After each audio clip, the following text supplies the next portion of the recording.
একে তো সানডে, তারপরে আবার বাইরে পড়ছে তুমুল বৃষ্টি। আর এই বৃষ্টিতে আমার আজকে ইচ্ছা করলো একটু সাদা আলুর চচ্চড়ি আর লুচি খেতে। আর আমিও বানাতে বসে পড়লাম সাদা আলুর চচ্চড়ি।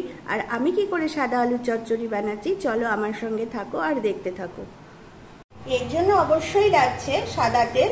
সাদা তেলের মধ্যে আমি দিয়ে দিলাম বেশ খানিকটা শুকনো লঙ্কা, দিয়ে দিলাম একটু কালো জিরা ফোড়নের জন্য, তোমরা এখানে 5 ফোড়নও ব্যবহার করতে পারো। এটাকে একটু নেড়ে নেব। এবার আমি এর মধ্যে দিয়ে দিচ্ছি আলুটা, দিয়ে একটু নুনিয়ে ঢাকা দিয়ে রেখে দেবো কিছুক্ষণ।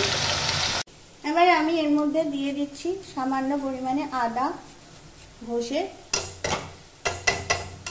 দিয়ে দেবো এর মধ্যে অল্প পরিমাণে চিনি।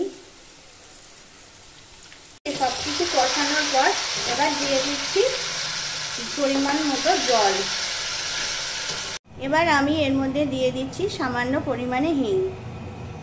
এখানে আমাদের গরম গরম ব্রেকফাস্ট লুচি আর সাদা আলুর তরকারি একদম রেডি। এখন এটাকে আমি সার্ভ করব গরম গরম। আর তোমরাও কিন্তু বাড়িতে আমি যেভাবে সাদা আলুর চচ্চড়ি বানালাম একবার বানিয়ে দেখতে পারো।